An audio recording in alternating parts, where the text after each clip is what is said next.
আসসালামু আলাইকুম গাইস, সবাই কেমন আছেন? আশা করি সবাই ভালো আছেন। আলহামদুলিল্লাহ আমরাও অনেক ভালো আছি, কারণ আজকে 2 দিন হলো আমরা আমার হচ্ছে বাবার বাড়িতে আসছি। আর আসার পরে এই যে প্রথম পদ্মা নদীর পাড়ে আসছি একটু ঘোরার জন্যে। আসার পরে মজার একটা বিষয় হলো, আমার আব্বা আসছিল। এই যে দেখেন আমার আব্বা, এই যে দেখেন তার মোবাইল ফোন পদ্মা নদীর পাড়ে ফেলে গেছে। না হলেও 2 ঘন্টা হয়ে গেছে, 2 ঘন্টা হয়ে গেছে।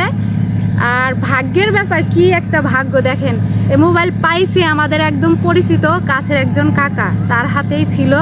এসে আমার সাথে দুষ্টুমি করতেছে যে তোমার আব্বু কই, তোমার আব্বুরে ফোন দাও, তোমার আব্বুর মোবাইল কোন জায়গা, তার নাম্বারে কল দাও। আমরা জানি না যে এইটা ফেলানো ছিল এখানে।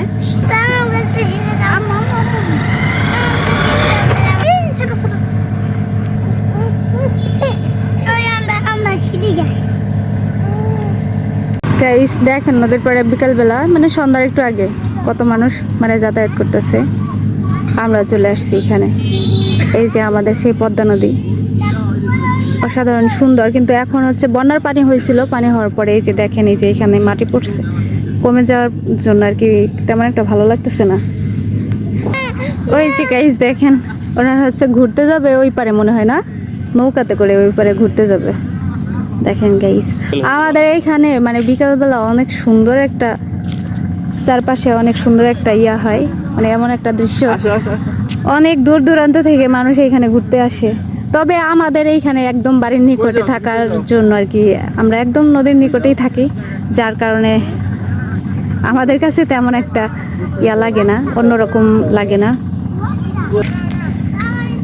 গাইস এই যে দেখেন, এই ফোন হচ্ছে ওই যে ওইখানটাতে রেখে গেছে প্রায় 2 ঘন্টা থেকে 2.5 ঘন্টা আগে।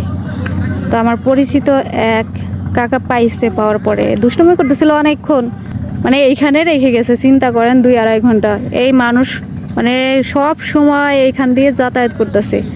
যাই হোক, এটা যদি বাটন ফোনও হয়, আমার আব্বুর কিন্তু খুব দরকারি একটা ফোন। আর সিম কার্ডটা তো বলতে গেলে মূল্যবানই, কারণ সবার পরিচিত চেনা জানা মানুষের নাম্বার থাকে। তাহলে কি একটা অবস্থা হইতো দেখেন, অন্য কারো চোখে পড়ে না, এই তো ভালো কথা। আমাদের খুবই পরিচিত এক আঙ্কেলের চোখের সামনে পড়ছে। ওই যে দেখেন ওইখানে হচ্ছে ভেসাল, মানে ওই ভেসালে হচ্ছে জাল দিয়ে মাছ ধরা হয়, ওই ভেসাল আঙ্কেল আর কি পাইছে। আর গাইজ দেখেন কিভাবে নৌকা তুলতেছে, ওই পারে ঘুরতে যাবে, যার জন্যে এত কষ্ট করতেছে। দেখেন এই নৌকা এখন তুলবে শুকনা জায়গা থেকে, পানিতে নেবে, তারপর হচ্ছে ঘুরতে যাবে। ওই যে আমার বাপজান ঘুরতেছে, আমার পিচ্চি বাপজানও সাথে আছে, 2 জনা ঘুরতেছে। নদীর পাড়টা মানে অসুন্দর হয়ে গেছে, বন্যা হয়েছিল তো, যার কারণে এরকম সবকিছু ভেসে আসছে একদম নদীর পাড়ে।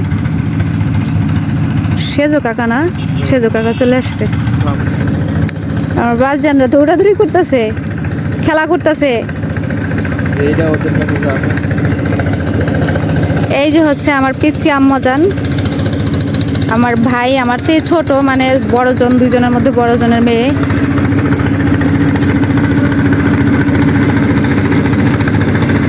বাবুর আব্বুর সাথে ঘুরতেছে। এগুলো হচ্ছে ছোট নৌকা যাচ্ছে গাইস, দেখুন কত সুন্দর লাগতেছে, এর পাশ দিয়ে যাচ্ছে।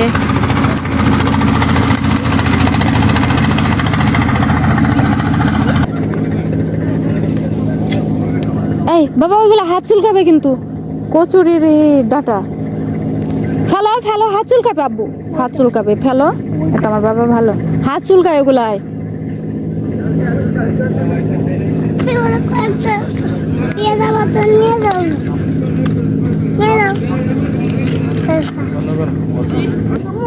হ্যাঁ আজকে সকালবেলা কি হয়েছে?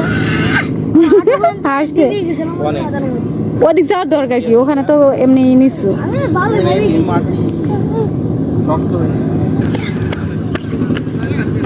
কত মানুষ গাইজ দেখেন।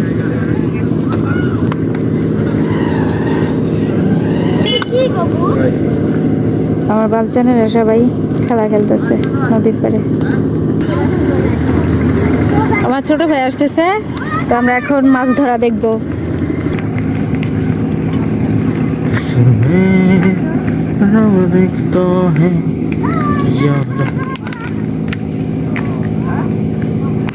চইলা ইসে চই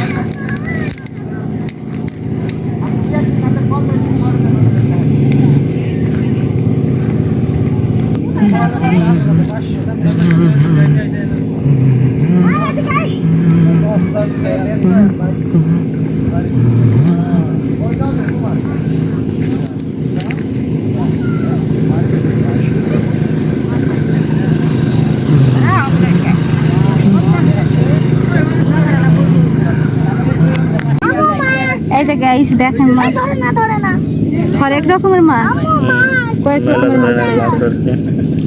এই দেন আমার রিটে কি কি মাছ নাম বলো?